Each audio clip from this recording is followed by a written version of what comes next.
저의 하나님을 이야기해 드리려면 먼저 저의 어린 시절로 좀 돌아가야 될 것 같아요. 저는요, 무교인 집안에서 외동딸로 태어났습니다. 어머니, 아버지 모두 종교가 없으셨고요. 늘 외동딸로 자라서 좀 심심하게 컸던 것 같아요. 집에서도 혼자 노는 게 일상이었기 때문에 어머니께서는 그런 제가 좀 걱정이 되셨는지 집 앞에 있는 교회에 저를 갑자기 보내주셨어요. 교회에서 뭐 나쁜 거 안 가르치겠지라는 마음이 드셨다고 하는데요. 그렇게 저는 교회에 얼떨결에 다니게 됐습니다. 교회가 너무 좋았어요. 왜냐면 저는 찬양팀을 했었거든요. 매번 친구들과 만나서 예쁜 화음으로 노래도 부르고요.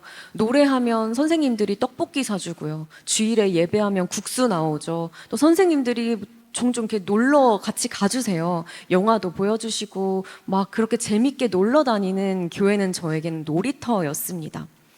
하나님은 그런 존재로 여겨졌어요. 마치 산타클로스 같은 착한 일을 하면 나에게 선물을 주시는 분이시구나.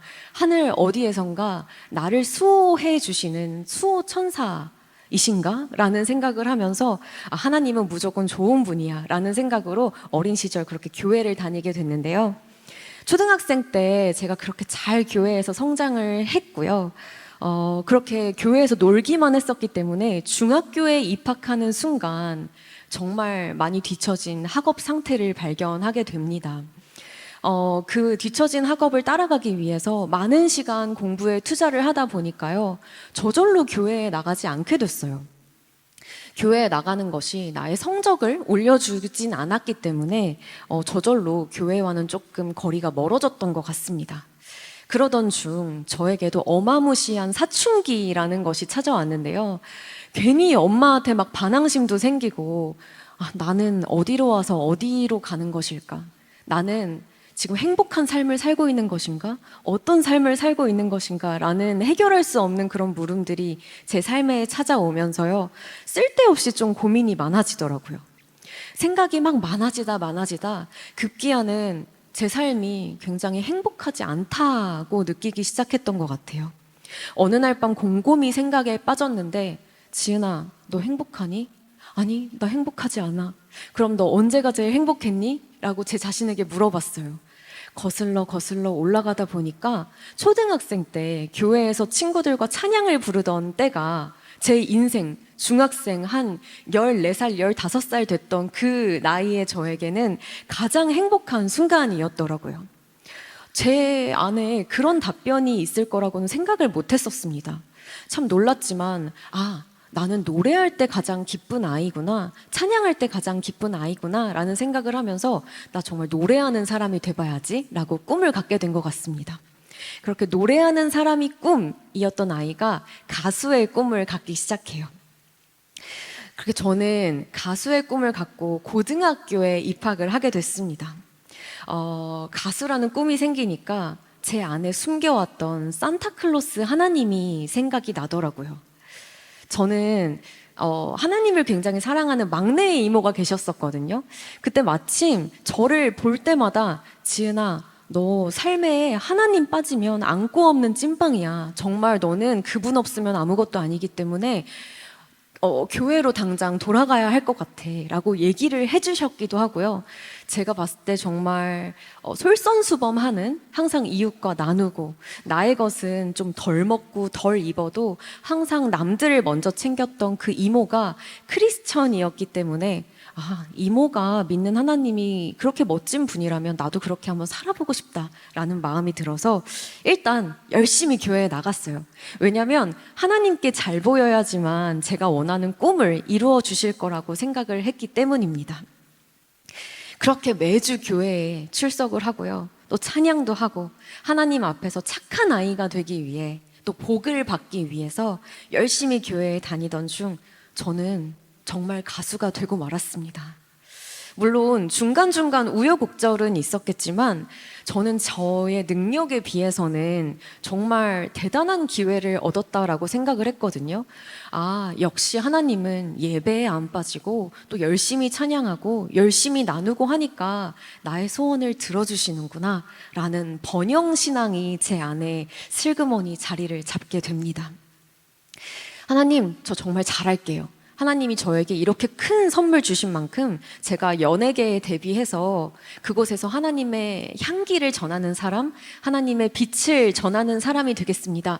라고 당찬 포부를 하나님께 올려드리고 연예계에 입성을 했는데요. 그 결과는 어땠을까요? 네, 이미 또 많은 분들이 마음속으로 예상을 하셨을 것 같은데요. 저는 연예계 데뷔와 거의 동시에 하나님을 까맣게 잊고 말았습니다. 데뷔하고 나니까 세상이 너무너무 화려하더라고요. 어딜 가든지 나를 사랑받기에 마땅한 사람으로 꾸며주는 여러 스텝들이 있었고요.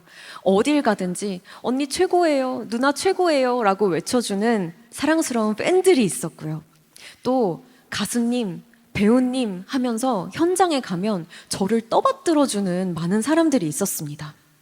처음엔 그런 대접들이 나한테 너무 과분하다라는 생각이 들었지만 점점 그것들에 무뎌지더라고요.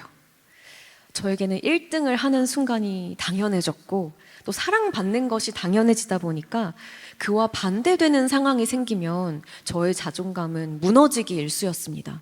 뭐 예를 들어서 1등을 하지 못하고 어느 날은 10등을 한다거나 어느 날은 나를 사랑해주고 막 무대에서도 내 이름을 외치는 소리가 크게 들렸었는데 어느 날은 누군가가 나를 응원해주지 않거나 하는 상황이 발생을 하면 그냥 내가 못나서 그런가? 하면서 내 자신을 탓하게 된 거죠. 그리고 때로는 그런 생각이 들었습니다. 제가 점점 교회와는 멀어지니까 하나님이 나에게 벌을 주시는구나 라고 생각을 했었던 것 같아요. 그래서 그런 마음이 들 때마다 무서운 마음으로 교회에 달려가서 하나님, 저 다시 잘할게요. 다시 예배 안 빠지고 잘 나올 테니까 저 다시 세상에서 우뚝 세워주세요 라는 그런 기도를 하면서 무서움에 벌벌 떨며 교회를 나가는 그야말로 썬데이 크리스찬이 되고 말았습니다. 저는 그때의 저를 그렇게 표현을 하곤 하는데요. 세상 반, 교회 반, 약간 반반 치킨 같죠? 세상과 교회의 양다리를 걸치고 그 어느 것 하나 놓치기 싫어서 아둥바둥 힘을 쓰고 있는, 양다리에 힘을 주고 버티고 있는 양다리 크리스천이라고 표현을 합니다. 제가 그 세상과 교회는 계속해서 멀어지잖아요. 제가 그 사이에 서 있으니 결국에 어떻게 됐겠습니까? 다리가 찢어지기 일보 직전인 순간을 맞이하게 되는데요. 바로 그때 저의 삶에 변화가 슬금슬금 시작되기 시작합니다. 그 변화는요, 바로 오랫동안 해결되지 않았던 저희 소속사와의 문제였는데요. 참 문제들이 많았어요. 첫 번째로는 정산 문제도 있었고, 또 옳지 않은 것을 옳다고 이야기해야지만 제가 어딘가에 출연할 기회가 생기고, 인기를 얻을 수 있는 기회가 생기는 것들. 정말 여기서 말로 다 할 수는 없지만, 어린 제가 그 연예계에서 성장하면서, 이건 아닌데? 라는 순간이 찾아온 거예요. 제가 그때 저는 원래 굉장히 겁쟁인데 용기를 내게 됩니다. 저 회사가 다 잘못했으니까 내가 여기서 법적인 소송을 걸어서 당당하게 이겨서 내가 옳다는 것을 증명해야겠다라고 생각을 하고 회사에 소송을 걸게 되면서 제가 백수 생활을 맞이하게 되는데요. 회사를 나오니까 저는 평생은 아니죠. 20살 됐을 때부터 계속 TV에 나오는 일을 하다가 그 회사가 없어지니까 방송국과도 멀어지고 저의 스텝과도 멀어지고 저의 친구들과도 다 멀어지게 되더라고요. 그러면서 집에 하루 종일 소파에 누워서 TV를 보거나 하루 종일 멍을 때리고 있거나 하루 종일 울거나 집에서 그런 뒹굴뒹굴 생활을 하다가요. 급기야는 하나님께 이런 기도를 드렸습니다. 하나님, 저 세상에서 하나님 안 믿고도 저렇게 잘 사는 사람들이 많은데 제가 뭘 그렇게 잘못했다고 저에게 이런 큰 벌을 주십니까? 정말 너무하신 거 아니에요? 하면서 매일매일 하나님께 분노의 기도를 올려드리며 그렇게 때를 쓰다가 잠이 들곤 했는데요. 그렇게 하나님께 몇 개월 계속해서 기도해도 저에게는 아무런 응답도 느껴지지 않았어요. 꿈속에서 한번 나오셔서 말씀해 주셨으면 좋겠는데 그런 적도 한 번도 없었고 뭔가 기적처럼 나에게 바람으로 스쳐가시면서 지은아 하고 말씀해 주셨으면 좋겠는데 저에게는 그런 기적이 일어나지 않는 거예요. 아무리 기도해도 하나님이 저에게 묵묵부답이라고 느껴지니까 이제 사람들의 도움을 찾아 나서기 시작합니다. 사람들을 찾아 나서면서 제가 어떻게 해야 회사와의 소송이 빨리 끝날까요? 제가 어떻게 해야 빨리 브라운관으로 복귀할 수 있을까요? 라는 것들을 사람들을 만나면서 이렇게 상담을 하던 도중에 어떤 한 회사의 매니저님이 저랑은 그때 처음 뵀던 분이시거든요. 갑자기 저한테 그러시는 거예요. 지은 씨, 교회 다니세요? 근데 저는 그 말이 굉장히 용기 있게 느껴졌습니다. 저는 그 당시까지만 해도 누군가에게 같이 우리 교회 가보자 라고 전도를 해본 적이 거의 없었거든요. 늘 약간 나 혼자만 잘 믿고 좀 부끄러워하고 세상 앞에서 목소리를 내지 못하는 크리스천이었는데 오늘 처음 본 이 매니저님이 저한테 지은 씨 교회 다니세요? 교회 같이 나가요. 저희 교회 지금 아침 예배 이렇게 특별 새벽 예배가 있는데 제가 같이 나가드릴 테니까 우리 같이 가서 기도해요 라고 말씀을 해주시는 거예요. 저는 사실 그 말이 굉장히 감사했습니다. 왜냐하면 저는 그때 백수 생활을 하고 있다고 말씀드렸잖아요. 집에서 왠지 모르게 나는 실패한 크리스천 같다라는 생각이 드는 거예요.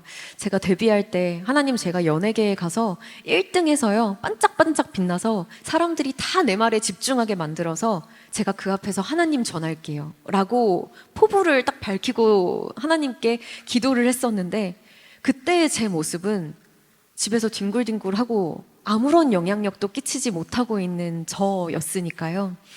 마치 전쟁에서 실패한 진 패전병 같은 생각이 들면서 하나님 앞에 나가기가 굉장히 부끄러웠습니다. 그래서 교회에 나가지도 못하고 이도 저도 못하고 있던 차에 저에게 같이 교회 갑시다 라고 말씀해 주신 그분이 너무너무 감사했어요. 그래서 저는 그때부터 그분의 손을 잡고 하나님과 그 끊어진 관계를 다시 이어붙이기 위해서 회복하기 위해서 매일 아침 예배를 출석을 하게 됐습니다. 저는 정말 하나님과 독대하고 싶었어요. 하나님과 정말 만나고 싶었고 이야기를 나누고 싶었습니다. 하나님, 저 이거 아니면 정말 죽을 것 같아요. 너무 힘들고 너무 자존심도 무너지고 제 인생이 어디서부터 어떻게 꼬였는지도 모르겠습니다. 제발 저랑 만나주세요 하는 마음으로 아침 예배에 출석을 하게 됐는데 그 교회에서는 마침 예배가 끝나면요 성경 통독 시간이 있었어요. 저는 그때까지 크리스천으로 살아가면서 한 번도 성경을 통으로 읽어본 적이 없었거든요. 그래서 이거다라는 생각이 들더라고요. 저는 하나님을 그때까지 산타클로스라고 믿고 지냈잖아요. 그러니까 하나님이 지은이가 이 두꺼운 책을 아무나 못 읽잖아요. 이 책을 지은이가 완독을 하면 왠지 만나주실 것만 같은 거예요. 그래서 그냥 이것도 약간 마일리지 쌓는 느낌으로 하나님 앞에 착한 아이가 한번 돼봐야지 하는 마음으로 구약부터 신약까지 내가 한번 완독을 해보자 라고 마음을 먹게 됐습니다. 여러분 읽어보셨죠? 구약을 읽을 땐 저는 정말 너무너무 힘들었습니다. 내가 왜 제사 드리는 방법을 이렇게 꼼꼼히 알아야 하는지, 누군가의 족보를 이렇게 세세하게 알아야 하는지 수많은 물음이 생겼지만 뭐 어디 물어볼 데도 없었어요. 그냥 유튜브에 뭐 성경 궁금한 거 이런 게 찾아보면서 궁금증이 확실하게 풀리진 않았지만 그래도 저는 마일리지를 쌓아야 하니까 계속 읽어 내려갔죠. 그런 생각도 들었습니다. 이 성경이 다 소설이면 어떡하지? 사람들이 야 지은아 적당히 믿어 라고 하는데 정말 사람들이 말하는 대로 하나님은 정말 없는 존재이시고 내가 지금 헛짓을 하고 있는 거면 어떡하지? 라는 불안감도 종종 저를 찾아왔던 것 같습니다. 그래도 저는 그것 아니면 정말 죽음이었기 때문에 끝까지 계속해서 성경을 읽어 내려갔어요. 그렇게 신약까지 정말 성실하게 잘 갔습니다. 저는 요한복음 1장 1절에서 하나님을 만났는데요. 네, 한번 같이 읽고 싶습니다. 네, 시작. 태초에 말씀이 계시니라. 이 말씀이 하나님과 함께 계셨으니 이 말씀은 곧 하나님이시라. 아멘. 네, 저는 정말 이 구절을 읽고요. 성경 글자가 나한테 다가온다는 말이 뭔지, 하나님이 나한테 말씀하신다는 게 뭔지 누가 설명해 주지 않았지만 이거다 라고 깨닫게 되었어요. 내가 그토록 찾던 하나님이 그 어딘가에 계시는 게 아니고 이 말씀 안에, 내 눈에 보이지 않아도 이 말씀 안에 살아계시는구나라는 생각이 들다 보니까 하나님 찾았다라는 말이 거의 육성으로 튀어나오더라고요. 저는 이 몇 절의 말씀으로 하나님의 존재를 믿게 됐고요. 성경이 나와 하나님 사이에 소통이 가능하게 해주는 하나님 나라의 언어라는 사실을 깨닫게 되었습니다. 그렇게 성경 속의 그 모든 말씀이 하나님의 언어라고 생각하니까요. 우리가 그렇잖아요. 외국인이랑 소통을 하기 위해서도 문법을 그렇게 열심히 배우고 단어를 그렇게 열심히 외우는데 우리가 우리의 창조자이신 이 세상을 지으신 하나님과 소통하기 위해서 무엇을 배워야 할까? 바로 성경이라는 생각이 들었습니다. 그때부터 성경 읽기에 정말 가속도가 붙은 것 같아요. 예배 마치고 집에 가서도 몇 시간씩 성경을 읽기도 하고 너무너무 재밌는 거예요. 정말 신기하게도 하나님은 그 안에서 저에게 계속해서 말씀하고 계셨습니다. 다윗의 솔직하고 그 절절한 기도가 담긴 시편은요, 저에게는 기도의 교과서가 되어 주었고 때때마다 저의 질문에 하나님께서 성경으로 답변을 해주셨습니다. 한 가지 제가 하나님과의 추억을 여러분과 나누려고 가져왔는데, 제가 하나님께 어떤 게 그리스도인으로서 잘 사는 거예요? 하나님, 그리스도인으로서 멋지게 사는 거 뭡니까? 라고 질문을 올려드렸는데 하나님께서는 시편 1장 2절로 답변을 하셨어요. 복 있는 사람은 악인들의 꾀를 따르지 아니하며 죄인들의 길에 서지 아니하며 오만한 자들의 자리에 앉지 아니하고 오직 여호와의 율법을 즐거워하여 그의 율법을 주야로 묵상하는도다. 아멘. 하나님께서는 지은아 너 세상에서 1등해. 그게 멋진 크리스천이야. 지은아 너 기부 많이 해. 그게 멋진 크리스천이야. 라고 말씀하신 게 아니라 지은아 너 주야로 성경 읽어. 내 말씀과 함께 해. 그게 복 있는 사람이야. 라고 말씀을 하시더라고요. 하나님, 저는 왜 이렇게 사람들의 인정에 목이 마를까요? 저 정말 너무너무 사랑받고 싶어요. 라고 제가 기도를 하고 성경을 읽었는데요. 하나님께서는 요한복음 4장 13, 14절로 답변하셨습니다. 예수께서 대답하여 이르시되 이 물을 마시는 자마다 다시 목마르려니와 내가 주는 물을 마시는 자는 영원히 목마르지 아니하리니 내가 주는 물은 그 속에서 영생하도록 솟아나는 샘물이 되리라. 아멘. 하나님께서는 지은아 그 바깥 사람들이 주는, 세상 사람들이 주는 그 인정과 사랑, 그것은 탄산음료처럼 너를 다시 목마르게 할 거야. 너를 목마르게 하지 않을 것은 나의 사랑밖에 없어 라고 말씀을 하시더라고요. 그리고 오늘 말씀이기도 했는데요. 어느 날은 제가 타인에 비해서 제가 보잘것없는 삶을 살고 있다라고 느껴지면서 굉장히 자존감이 많이 무너지는 상황이었어요. 그래서 제 인생이 굉장히 불쌍하게 느껴지더라고요. 하나님, 저 이것도 부족하고 이것도 없잖아요. 저 사람은 저것도 있는데 저는 뭐예요? 라고 막 기도를 올려드리고 성경을 읽었어요. 하나님께서는 시편 23편으로 대답하셨습니다. 여호와는 나의 목자이시니 내게 부족함이 없으리로다. 그가 나를 푸른 풀밭에 누이시며 쉴 만한 물가로 인도하시는도다. 내 영혼을 소생시키시고 자기 이름을 위하여 의의 길로 인도하시는도다. 내가 사망의 음침한 골짜기로 다닐지라도 해를 두려워하지 않을 것은 주께서 나와 함께 하심이라. 주의 지팡이와 막대기가 나를 안위하시나이다. 아멘. 네, 하나님께서는 지은아 걱정하지 마. 네가 사망의 음침한 골짜기를 걸을지라도 너가 해를 두려워하지 않아도 될 것은 내가 너와 함께해. 내가 너를 앞서서 너를 인도하고 있어. 너는 나 하나로 부족하지 않아 라고 말씀해 주고 계시더라고요. 근데 신기하게도 정말 말씀의 힘이 있다는 걸 저는 성경을 읽으면서 깨닫게 됐는데 다른 게 아니었어요. 하나님이 말씀으로 저한테 이야기를 하고 계셨을 뿐이었는데 제 마음이 사르르 녹으면서 평안이 찾아오는 거예요.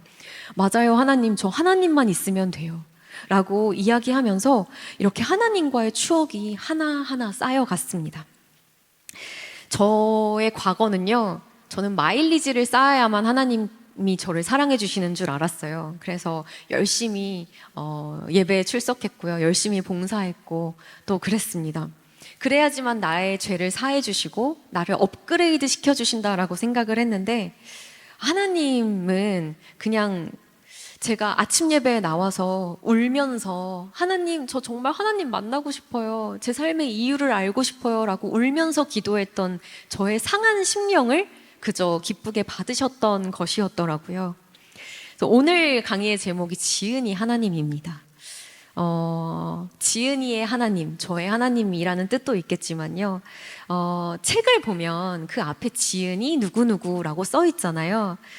나를 지으신, 여러분들을 지으신, 이 세상을 지으신 분이 바로 하나님이시기 때문에 우리를 한 권의 책으로 본다면 우리의 지은이는 하나님이시구나라는 생각이 들어서 지은이 하나님이라고 제목을 붙여봤습니다. 저는 이렇게 여러분 앞에서 나눈 대로 성경 한 권으로 하나님을 뜨겁게 만났습니다. 하나님을 만나고 나니까 제 삶이 굉장히 많이 심플해지더라고요. 하나님의 자녀는 능동태이지만 결국은 수동태인 것이 갈라디아서 2장 20절에 보면 내가 그리스도와 함께 십자가에 못 박혔나니 그런즉 이제 내가 사는 것이 아니요 오직 내 안에 그리스도께서 사시는 것이라. 이제 내가 육체 가운데 사는 것은 나를 사랑하사 나를 위하여 자기 자신을 버리신 하나님 아들을 믿는 믿음 안에서 사는 것이라. 아멘. 네. 내가 죽고 내 안에 예수 그리스도께서 다시 사시는 것이기 때문에 자유의지를 가지고 내가 선택하고 내가 살아가지만 사실 내 안에서 성령님이 양심으로 말씀하시고 성경으로 말씀하셔서 저희를 요렇게 하나님의 뜻대로 살아가게 하시잖아요. 그래서 마음이 너무 편해지더라고요. 내가 조금 다른 길로 가도 성경을 읽으면서 길을 수정할 수 있고 내가 조금 실수를 하더라도 다시 하나님 안에서 바로잡을 수 있다 보니까 이제 더 이상 내 안에 어떤 두려움들이 사라짐들을 느낍니다. 여러분, 우리의 인생은요, 제가 이제 가수 배우로 활동을 해서 그런지 비유를 들어도 다 이런 쪽으로 들더라고요. 제가 드라마를 찍을 때 느꼈던 건데요. 저희의 인생은 하나님이 한 컷 한 컷 계획하시고 또 연출하시는 한 편의 웰메이드 드라마 혹은 영화라는 생각이 들더라고요. 각자 삶의 장르도 다르고 등장 인물도 다르고 내용도 다르겠지만요. 하나님은 나라는 작품을 아주 멋지게 만드셨다라는 생각이 듭니다. 세상은 금수저, 은수저, 흙수저로 우리의 신분을 나누지만 하나님 나라 안에서 우리들은요, 모두 다 가스저잖아요. 그래서 정말 당당하고 행복하게 하나님의 자녀로 이 한편의 나라는 영화 안에서 주인공으로 멋지게 살아가도록 저희를 지으신 것 같습니다. 그래서 여기 모인 이 하나님의 나라의 자녀들, 각자의 이 영화의 주인공들이 하나님이 만드신 그 울타리 안에서 마음껏 뛰어노시고 마음껏 꿈꾸시고 또 마음껏 행복을 선택하시는 멋진 주인공으로 살아가시기를 예수 그리스도의 이름으로 축복합니다. 네, 오늘 가정의 회복을 위해서 이제 열리는 아침 새벽 예배라고 들었는데 참 말이라는 게 굉장히 중요한 것 같아요. 저도 결혼을 해보고 나니까요. 사람이 표현할 수 있는 것들로 굉장히 많은 것들이 좌지우지가 되더라고요.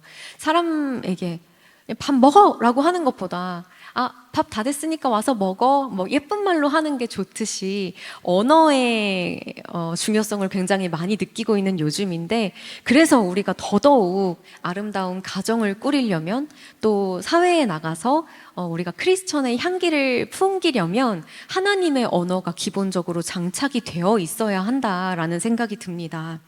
그래서 저도 그렇고요. 여러분들도 그렇고 정말 하나님이 만드시는 그 웰메이드 작품의 주인공으로 세상을 멋지게 살아나가시기를 제가 계속해서 응원하고 있겠고요. 제가 그런 삶을 사는지 여러분들이 또 지켜봐 주셨으면 좋겠습니다.